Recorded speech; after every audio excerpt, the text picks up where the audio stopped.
25 साल की एक लड़की नौकरी के लालच में हर दिन 55 साल के बुजुर्ग व्यक्ति के साथ रोज संबंध बनाती थी। वह बुजुर्ग आदमी जिस अफसर के साथ कहता, उन अफसरों के साथ रातें रंगीन करती थी। एक दिन उसके फोन पर एक मैसेज आया। उसने कांपते हुए हाथों से मैसेज खोला। जैसे ही वह वीडियो देखा तो उस लड़की का पूरा शरीर सुन्न पड़ गया। उसके पैरों तले जमीन खिसक गई। फिर तुरंत उधर से कॉल आया और गंभीर आवाज में कहा, देखो, अगर मैं जिसके साथ बोल रहा हूं उसके साथ ये सब नहीं किया तो ये सारे वीडियो तुम्हारे पापा के फोन पर और इंटरनेट पर वायरल कर दिए जाएंगे। सोचो, गांव में जब लोग अपनी बेटी का यह रूप देखेंगे तो क्या होगा। फिर यह लड़की उसकी बात मान जाती है और उसके बताए गए घर जाती है, और जैसे कमरे का दरवाज़ा को खोलती है तो अंदर के नज़ारा देख उसके होश उड़ जाते हैं।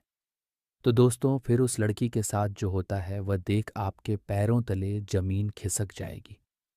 तो दोस्तों, चलिए घटना को विस्तार से समझते हैं। उससे पहले हमारी आपसे छोटी सी रिक्वेस्ट है कि यदि आप इस चैनल पर नए हैं तो कृपया चैनल को सब्सक्राइब करें और वीडियो को लाइक करना ना भूलें। दोस्तों, ये घटना है दिल्ली के पालम की। दिल्ली के पालम में एक कोमल नाम की लड़की रहा करती थी, जिसकी उम्र 25 साल होती है। वह एक रूम लेकर वहां पर रहा करती थी और जॉब किया करती थी, प्लस में पढ़ाई भी किया करती थी। 3 साल से रूम लेकर वहां पर रह रही थी, जॉब करती थी और पढ़ा करती थी। कोमल का दिन सुबह 6 बजे से शुरू होता था। वह सबसे पहले रात के भीगे हुए चने खाती थी ताकि नाश्ते का पैसा बचे। उसके बाद तैयार होकर पास की एक छोटी सी कंपनी में रिसेप्शनिस्ट की जॉब के लिए निकल जाती थी। वह नौकरी 12,000 पर करती थी, जिसमें से 5,000 किराया, 2,000 आने जाने का खर्चा, और जो कुछ बचता वह महीने भर का राशन और पढ़ाई में चला जाता था। और उसके माँ बाप गांव में रहते थे। हर महीने बड़ी उम्मीद से उसका फ़ोन का इंतज़ार करते कि बेटी पढ़ाई लिखाई कैसा चल रहा है। और कोमल हर बार एक झूठी तसल्ली देते हुए फ़ोन रख देती थी। शाम को ऑफिस से लौटकर वह थक कर चूर हो जाती, लेकिन फिर भी किताबें खोलकर बैठ जाती थी और सरकारी नौकरी की तैयारी करती थी। उसे पता था कि यह रिसेप्शनिस्ट की नौकरी उसकी मंजिल नहीं है, बस एक पड़ाव है। रात को जब पूरा मोहल्ला सो जाता तब कोमल की आंखों में नींद नहीं होती थी। वह अक्सर अपनी छोटी सी खिड़की से बाहर देखती और दिल्ली की जगमगाती बत्तियों को देखकर सोचती, इतने बड़े शहर में क्या मेरे सपनों के लिए एक छोटी सी जगह भी नहीं है। यह अकेलापन उसे अंदर ही अंदर खाता था। कभी कभी तो वह इतना टूट जाती कि अपनी माँ को फोन करके बस रोना चाहती थी, लेकिन फिर यह सोचकर चुप हो जाती कि वह लोग और परेशान हो जाएंगे। उसने अपने आंसुओं को अपनी मुस्कान के पीछे छिपाना सीख लिया था। वह एक आम लड़की थी जिसके सपने बड़े थे और उन सपनों को पूरा करने का रास्ता बहुत मुश्किल था। कोमल ऑफिस से लौट रही थी। बस स्टॉप पर बहुत भीड़ थी। धक्का मुक्की में उसका पर्स नीचे गिर गया और सारा सामान बिखर गया। इससे पहले कि वह कुछ समझ पाती, भीड़ उसे आगे धकेल चुकी थी। वह परेशान होकर रोने ही वाली थी कि एक भारी आवाज आई, बेटी, ये तुम्हारा पर्स है क्या? कोमल ने मुड़कर देखा। एक 55 से 56 साल का आदमी, बाल लगभग सफेद, चेहरे पर एक शांत सी मुस्कान। उसके हाथ में कोमल का पर्स था, जिसमें से बिखरा हुआ सामान उन्होंने उठाकर वापस रख दिया था। कोमल ने जल्दी से पर्स लिया और उन्हें धन्यवाद कहा तो वह बुजुर्ग आदमी बोले, कोई बात नहीं बेटा, इस दिल्ली की भीड़ में ऐसा हो जाता है। वह पूछता है कि तुम कहाँ रहती हो? उस आदमी ने बड़े अपनेपन से पूछा। कोमल कहती है, जी मैं पालम में रहती हूँ। बुजुर्ग व्यक्ति ने मुस्कुराते हुए कहा, अरे वाह, मैं मयूर विहार में रहता हूँ। मेरा नाम विजय शर्मा है। पहले मैं सरकारी दफ्तर में काम करता था और अब रिटायर हो चुका हूँ। उस दिन के बाद विजय अंकल उसे अक्सर उसी बस स्टॉप पर मिलने लगे। कभी वह उसके लिए मूंगफली ले आते तो कभी बातों बातों में उसे दिल्ली के पुराने किस्से सुनाते। कोमल को भी उनकी बातें अच्छी लगती। इस बड़े और मतलबी शहर में कोई तो था जो उसे बिना किसी मतलब के बात करता था। धीरे धीरे उनकी बातचीत का सिलसिला बढ़ गया। विजय अंकल ने उससे उसकी पढ़ाई और नौकरी के बारे में पूछा। जब कोमल ने उन्हें अपनी सरकारी नौकरी की तैयारी के बारे में बताया तो उनकी आंखों में एक चमक आ गई। अरे बेटा, तुम सही जगह आई हो। मेरी तो पूरी जिंदगी सरकारी दफ्तरों में ही निकली है। बड़े बड़े अफसरों से जान पहचान है मेरी। तुम मेहनत कर, बाकी कहाँ क्या करना है वह मैं देख लूंगा। विजय ने उसके सिर पर हाथ रखते हुए कहा। उसके बाद कोमल को लगा जैसे ऊपर वाले ने उसकी सुन ली हो। एक अनजान शहर में उसको एक पिता जैसा सहारा मिल गया था। वह विजय अंकल पर आंख बंद करके भरोसा करने लगी। वह अपनी हर छोटी बड़ी बात उनसे शेयर करती। अपनी नौकरी की टेंशन, पढ़ाई का स्ट्रेस, घर की परेशानियां, सब कुछ उनसे बताती थी। विजय अंकल भी बड़े ध्यान से उसकी सारी बातें सुनते और उसे हौसला देते। उन्होंने कोमल का भरोसा इस कदर जीत लिया था कि कोमल उन्हें अपने पिता से भी बढ़कर मानने लगी थी। वह यह देख ही नहीं पाई कि इस अपनेपन और सहारे के पीछे एक खतरनाक जाल बुना जा रहा था। एक दिन विजय ने उसे फोन करके बताया, कोमल बेटा, एक बहुत अच्छी जगह सेक्रेटेरिएट में क्लर्क की पोस्ट निकली है। उसमें एक बार घुस गए तो प्रमोशन होते देर नहीं लगती। तनख्वाह भी बहुत अच्छी है। कोमल बोली, सच में अंकल, मैं फॉर्म भर दूं? उसने उत्साह से पूछा।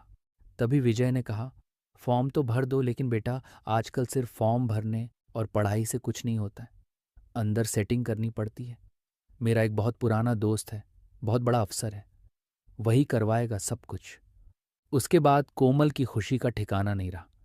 उसे लगा कि बस अब उसकी सारी मेहनत सफल होने वाली है। विजय की आवाज में एक अजीब सी गंभीरता थी। अगले कुछ हफ्तों तक विजय उसे इसी तरह के सपने दिखाता रहा। वह उसे कभी किसी बड़े दफ्तर के बाहर ले जाता और कहता, देख, अगले साल तू भी ऐसी ही किसी गाड़ी में बैठकर यहां आएगी। कोमल उसकी बातों में पूरी तरह खो चुकी थी। उसे विजय किसी फरिश्ते से कम नहीं लगता था। एक शाम विजय उसे एक रेस्टोरेंट में ले गया। माहौल थोड़ा अलग था। विजय आज कुछ ज्यादा ही तारीफ कर रहा था। कोमल, तुम बहुत सुंदर हो और मेहनती भी बहुत हो। बस तुम्हारी किस्मत थोड़ी साथ नहीं दे रही, लेकिन अब मैं हूं ना। कोमल को थोड़ा अजीब लगा, लेकिन उसने सोचा कि शायद वो उसे बेटी की तरह मानते हैं, इसलिए ऐसा कह रहे हैं। कोमल ने मुख्य मुद्दे पर आना चाहा। वो बोली, मेरा जॉब का क्या हुआ जो आप किसी से बात किए थे? और अंकल, पैसे कितने लगेंगे? मैं इंतजाम करूंगी। कोमल ने मासूमियत से कहा। उसे लगा कि शायद कुछ लाख रुपए की बात होगी जिसके लिए वह गांव की जमीन बेचने की बात भी सोच सकती थी। विजय हंसा, एक ऐसी हंसी जो कोमल को अंदर तक हिला गई। फिर उसने कहा, नहीं बेटा, पैसे नहीं। आजकल बड़े लोग पैसे नहीं लेते, वो कुछ और चाहते हैं। विजय ने अपना हाथ कोमल के हाथ पर रख दिया और धीमे स्वर में कहा, अफसर को खुश करना पड़ेगा। तुम्हें एक बार उसके साथ संबंध बनाना पड़ेगा। तुम समझ रही हो ना? कोमल के पैरों तले जमीन खिसक गई। उसे लगा जैसे कि किसी ने उसके कानों में पिघला हुआ शीशा डाल दिया हो। जिस इंसान को वह अपना पिता मान रही थी, वह उससे ये क्या कह रहा था? उसने झटके से अपना हाथ पीछे खींच लिया। ये आप क्या कह रहे हैं अंकल? आपको शर्म नहीं आती? विजय का चेहरा एकदम बदल गया। वह प्यारी मुस्कान गायब हो गई और उसकी जगह एक शातिर इंसान सामने आ गया और बोला, देखो कोमल, ड्रामा मत करो। ये दिल्ली है, यहां ऐसे ही काम होते हैं। मैंने तुम्हारे लिए इतनी भाग दौड़ की, अब तुम एक छोटा सा काम नहीं कर सकती हो। सोच लो, एक रात की बात है और उसके बाद पूरी जिंदगी ऐश करोगी, वरना सारी उम्र यूं ही धक्के खाती रहना। कोमल वहां से उठकर चली गई अपने रूम पर और वह सोचने लगी, एक तरफ उसका आत्मसम्मान था और दूसरी तरफ वह सपने जो उसने और उसके परिवार ने देखे थे। गरीबी, माँ बाप के बूढ़े होते चेहरे, किराए के घर की सीलन, रोज की भाग दौड़, सब एक साथ उसकी आंखों के सामने घूमने लगा। वह सोची, क्या एक रात की कीमत पर यह सब बदल सकता है? उसके अंदर एक जंग छिड़ गई। उसका ज़मीर उसे लाते भेज रहा था, लेकिन उसकी मजबूरी उसे लालच की ओर खींच रही थी। उस रात वह सो नहीं पाई। विजय के शब्द उसके कानों में गूंज रहे थे, एक रात की ही तो बात है। उसने खुद को समझाने की बहुत कोशिश की और सोची, एक रात से क्या फर्क पड़ता है, कौन सा किसी को पता चलेगा।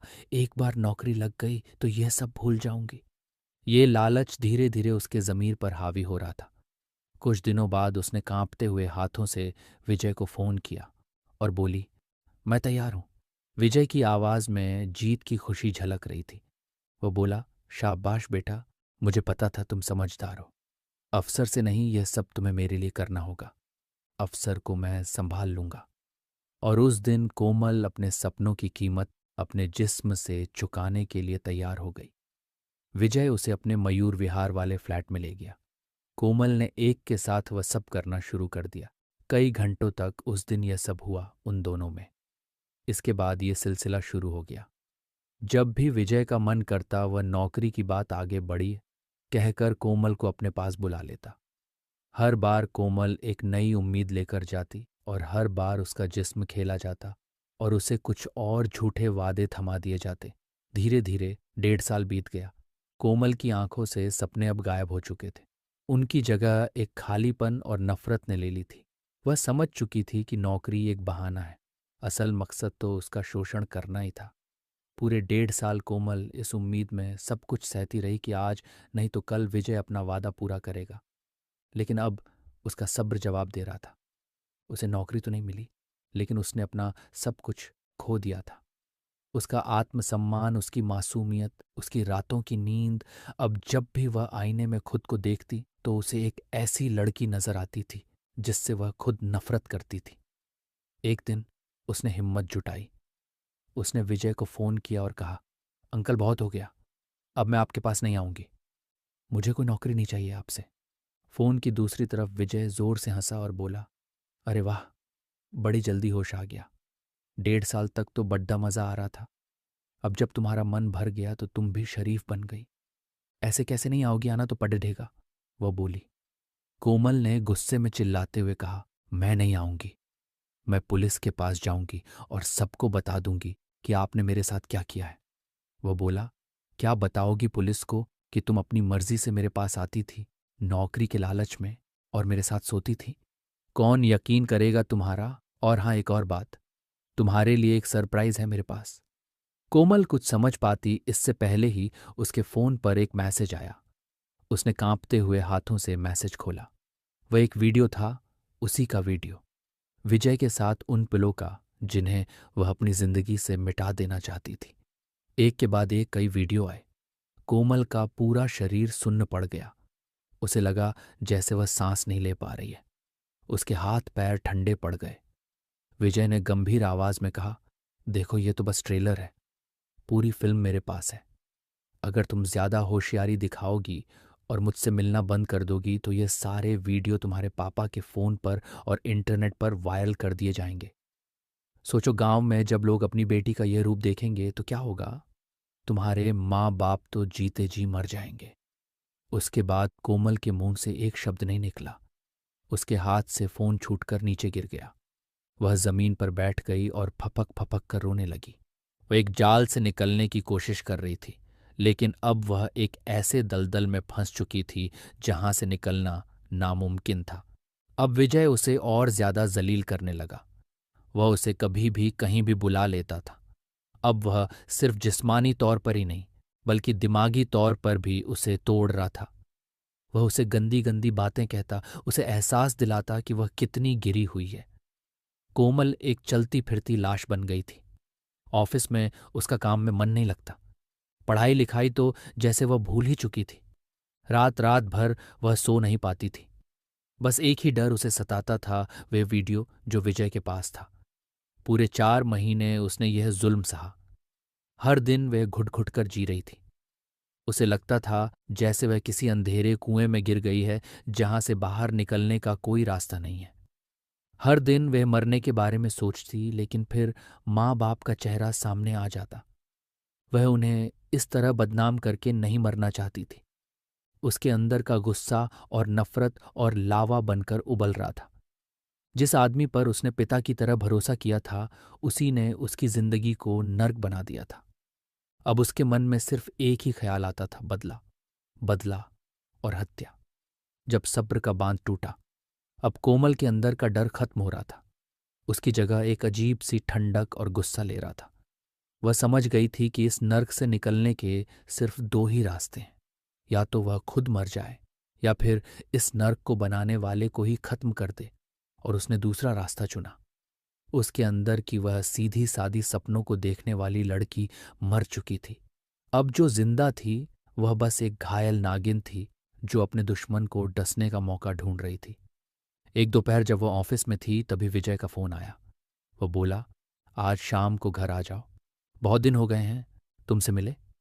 उसकी आवाज़ में वही घिनौनापन था। कोमल ने बिना किसी भाव के जवाब दिया, ठीक है।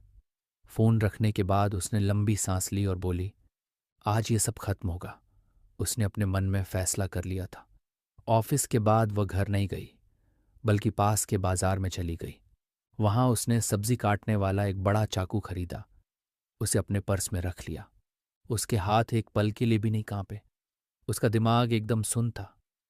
शाम को जब वे विजय के घर पहुंची तो दरवाज़ा खुला ही था।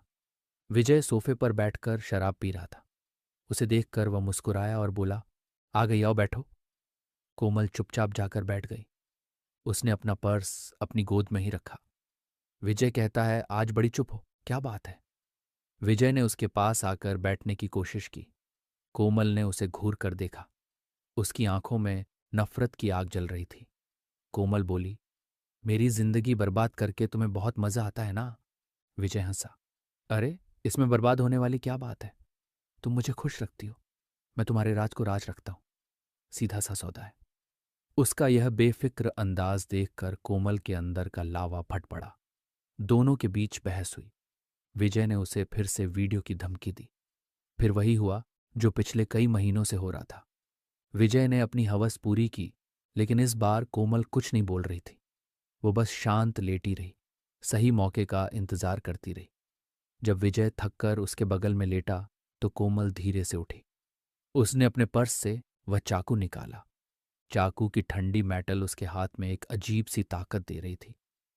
एक पल के लिए उसके मन में आया कि वह क्या करने जा रही है, लेकिन फिर उसे वह 1.5 साल का शोषण, वह ब्लैकमेलिंग, वह गालियां, वह घिनौनी हंसी सब एक साथ याद आ गया। उसने अपनी थी। उसे एहसास ही नहीं हुआ कि उसने क्या कर दिया है। वो बस उस शांत पड़े शरीर को देखती रही। उसके मन में डर नहीं था, पछतावा नहीं था, बस एक अजीब सी शांति थी, जैसे सालों का बोझ उतर गया हो। फरार और सबूत, एक आखिरी निशानी। कुछ देर तक कोमल वहीं पत्थर बनी बैठी रही। कमरे में सिर्फ दीवार पर लगी घड़ी की टिक टिक की आवाज आ रही थी। अचानक उसे होश आया। उसे यहां से निकलना होगा। उसने जल्दी से बाथरूम में जाकर अपने हाथ और चेहरा धोया। फिर उसने कमरे में नजर दौड़ाई। उसकी नजर कोने में रखे एक नए एलईडी टीवी पर पड़ी। वह टीवी विजय कुछ दिन पहले ही लाया था और कोमल के सामने उसकी बढ़ाई कर रहा था। एक अजीब सा ख्याल कोमल के दिमाग में आया और सोची, इस आदमी ने मुझसे मेरा सब कुछ छीन लिया। मैं इसकी कोई चीज अपने साथ ले जाऊंगी। यह बदला था या पागलपन उसे नहीं पता, लेकिन उसने टीवी को उठाया। वह भारी था, लेकिन उस वक़्त उसे उसका वजन महसूस नहीं हो रहा था। वह टीवी को उठाकर घर से बाहर निकल गई। उसने दरवाज़ा बाहर से वैसे ही बंद कर दिया जैसे वह खुला था। गली में अंधेरा था। वह टीवी को सीने से चिपकाए तेज कदमों से चलती रही। किसी ने उसे नहीं देखा। वह एक ऑटो में बैठी और अपने कमरे पर आ गई। उसने टीवी को कमरे में रखा और दरवाज़ा बंद कर लिया। वह रात उसने उस टीवी को देखते हुए गुजारी। अगली सुबह विजय की बेटी, जो पास में ही रहती थी, वह अपने पिता के पास फ़ोन कर रही थी। जब कई बार फ़ोन नहीं उठा तो वह परेशान होकर उसके फ्लैट पर पहुंची। दरवाज़ा बाहर से बंद था। उसने किसी तरह दूसरी चाबी से दरवाज़ा खोला। अंदर का मंजर देखकर उसकी चीख निकल गई। उसका बाप खून से लथपथ जमीन पर पड़ा था। कमरा अस्त व्यस्त था और टीवी गायब था। उसने तुरंत पुलिस को फ़ोन किया। पुलिस मौके पर पहुंची। पहली नज़र में यह लूट और हत्या का मामला लग रहा था। घर से टीवी गायब था। पुलिस ने अपनी जांच शुरू की। सबसे पहले उन्होंने बिल्डिंग और आसपास के सीसीटीवी फुटेज खंगालने शुरू किए। जल्द ही उन्हें एक फुटेज मिल गई। रात के अंधेरे में एक लड़की बिल्डिंग से बाहर निकल रही थी। उसके हाथ में एक बड़ा सा एलईडी टीवी था। चेहरा साफ नहीं था, लेकिन पुलिस को एक लीड मिल गई थी। पुलिस ने विजय के फ़ोन रिकॉर्ड्स निकाले। पिछले कुछ महीनों में सबसे ज्यादा बात एक ही नंबर पर हुई थी। वह नंबर कोमल का था। पुलिस ने नंबर को ट्रैक किया और उसकी लोकेशन पालम की निकली। अगली सुबह जब कोमल सोकर उठी ही थी, उसके दरवाजे पर पुलिस की दस्तक हुई। उसने दरवाज़ा खोला तो सामने पुलिस खड़ी थी। एक पल के लिए भी उसे हैरानी नहीं हुई। शायद वह इस पल का इंतजार कर रही थी। पुलिस की नज़र कमरे में रखे टीवी पर पड़ी। वह वही टीवी था जो उसके घर पर था। पुलिस उसे गिरफ्तार करके थाने ले गई। शुरू में वह चुप रही, लेकिन जब महिला पुलिस ऑफिसर ने उससे नरमी से बात की तो वह टूट गई। उसने रोते रोते अपनी पूरी कहानी सुना दी। कैसे वह विजय से मिली, कैसे उसने नौकरी का लालच देकर उसका भरोसा जीता, कैसे 1.5 साल तक उसका शोषण किया और फिर वीडियो बनाकर उसे ब्लैकमेल करने लगा। उसने रोते हुए कहा, मैं बहुत परेशान थी। मुझे और कोई रास्ता नहीं दिख रहा था। मैंने उसे नहीं मारा, बल्कि उस नर्क को खत्म किया जिसमें मैं हर दिन जल रही थी। मुझे कोई पछतावा नहीं। अगर मैं ऐसा ना करती तो शायद एक दिन मैं खुद मर जाती। मैंने अपनी जिंदगी को बर्बाद होने से बचा लिया। उसकी आवाज में दर्द और गुस्सा था, लेकिन पछतावा नहीं था। ये सब पूछने के बाद उसको पुलिस स्टेशन से जेल भेज दिया गया था। अब वो उस भीड़-भाड़ वाले पुलिस स्टेशन में नहीं, बल्कि एक ठंडी, सीलन भरी कोठरी में थी। पहले कुछ दिन तो उसे कुछ महसूस ही नहीं हुआ। वो सुन्न थी। उसे न भूख लगती, न नींद आती। वो बस दीवार को घूरती रहती। उसके दिमाग में बार बार कत्ल वाली रात का मंजर घूमता, विजय का हैरान चेहरा, खून की गर्मी और फिर वो अजीब सी शांति। लेकिन अब धीरे धीरे जेल की सच्चाई उस पर हावी हो रही थी। लोहे के दरवाजे के खुलने और बंद होने की कर्कश आवाज, कैदी औरतों की गालियां, वक्त बेवक्त की गिनती, ये सब उसे एहसास दिला रहा था कि उसकी जिंदगी हमेशा के लिए बदल चुकी है। अब यहां कोई सपने नहीं थे, कोई उम्मीद नहीं थी, बस दिन और रात का एक अंतहीन सिलसिला था। एक दिन एक वकील औरत उससे मिलने आई। उसका नाम मीरा था। वो एक एनजीओ से जुड़ी थी जो उन औरतों का केस लड़ती थी जिनके पास पैसे नहीं होते। मीरा ने कहा, कोमल, मैंने तुम्हारी फाइल पढ़ी है। मैं तुम्हारा केस लड़ना चाहती हूँ, लेकिन इसके लिए मुझे सच सच सब जानना होगा, शुरू से लेकर आखिर तक। इसके बाद कोमल ने पहली बार किसी को देखकर हिम्मत जुटाई। उसे भरोसा लगा और वो बोलने लगी। विजय से पहली मुलाकात से लेकर उस रात तक सब कुछ बता दिया। कुछ भी नहीं छुपाया। वो बताती रही और रोती रही। बरसों का दर्द, दुख और गुस्सा उसके आंसुओं में बह गया। पूरी बात सुनकर मीरा ने एक लंबा सांस लिया और बोली, कोमल, तुमने जो किया वो कानून की नज़र में जुर्म है, लेकिन जिस हाल में तुमने ये किया वो एक मजबूरी थी। हम अदालत को ये बताने की कोशिश करेंगे। ये लड़ाई लंबी होगी। उस दिन पहली बार कोमल को लगा कि शायद कोई है जो उसे एक कातिल नहीं, एक इंसान समझ रहा है। एक तरफ कोमल के माँ बाप का दर्द था, तो दूसरी तरफ विजय की बेटी अंजलि की दुनिया भी उजड़ चुकी थी। अंजलि अपने पिता से बहुत प्यार करती थी। उसके लिए उसके पापा एक हीरो थे, एक ईमानदार सरकारी अफसर। हत्या की खबर ने उसे तोड़ दिया था। लेकिन जब मीडिया में कोमल के शोषण और ब्लैकमेलिंग की खबरें आनी शुरू हुईं, तो उसके पैरों तले जमीन खिसक गई। वो यकीन ही नहीं कर पा रही थी कि जिस पिता को वो पूजती थी, वो ऐसा घिनौना काम कर सकता है। उसने अपने पापा के पुराने सामान, उनकी डायरिया, सब कुछ खंगाला। उसे एक पुराना फोन मिला जिसे विजय इस्तेमाल नहीं करता था, और उस फोन में वो सारे वीडियो थे। जब अंजलि ने ये सारे वीडियो देखे तो अंजलि को अपने बाप का असली चेहरा पता चला तो वो टूट गई। उसे अपने बाप से नफरत होने लगी। उसने सोचा, जिस लड़की ने उसके बाप को मारा वो गुनहगार नहीं, बल्कि मजबूर थी। इधर गांव से कोमल के माँ बाप राम भरोसे और शांति कुछ पैसे उधार लेकर दिल्ली पहुंचे। वकील मीरा की मदद से उन्हें जेल में बेटी से मिलने की इजाज़त मिली। जेल की मुलाकात में जाली के एक तरफ कोमल थी, कैदियों वाला कपड़ा, बिखरे बाल, सूजी आंखें, दूसरी तरफ उसके बूढ़े माँ बाप। कोमल उन्हें देखते ही रो पड़ी। माँ ने जाली पकड़कर कहा, बेटी, तूने हमें बताया क्यों नहीं? हम सब बेच देते, तुझे उस आदमी से छुड़ा लेते। राम भरोसे ने कांपती आवाज में बस एक बात पूछी, अखबार में जो लिखा है सब सच है? कोमल ने सिर झुकाकर हां कर दी। राम भरोसे चुप हो गए। उनकी खामोशी कोमल के लिए सबसे बड़ी सजा बन गई। मुलाकात खत्म होने से पहले शांति बोली, हिम्मत रख बेटा, हम तुझे यहां से निकालेंगे। लेकिन कोमल जब अपनी कोठरी में लौटी तो टूट गई। उसे अब विजय के मरने का दुख नहीं था, बल्कि अपने माँ बाप को इस हाल में देखने का पछतावा था। उसे लगा कि उसने सिर्फ विजय का खून नहीं किया, बल्कि अपने माँ बाप की आत्मा को भी जिंदा मार दिया। केस अब अदालत में था, लेकिन कोमल की असली अदालत उसके ज़मीर के अंदर शुरू हो चुकी थी, और इस अदालत से वो शायद कभी बरी नहीं हो पाएगी। दोस्तों, इसके आगे क्या होगा वो कोर्ट तय करेगी। दोस्तों, इस कहानी को सुनाने का मेरा मकसद किसी का दिल दुखाना या किसी की भावनाओं को आहत करना नहीं है। इस घटना का उद्देश्य सिर्फ इतना है कि हम सब सतर्क रहें और समाज में हो रहे ऐसे अपराधों को पहचानें। उम्मीद है ये कहानी आपको सोचने पर मजबूर करेगी। अगर ये कहानी आपको अच्छी लगी और इससे कुछ सीखने को मिला हो, तो इसे लाइक करें, कमेंट करें और अपने विचार ज़रूर साझा करें।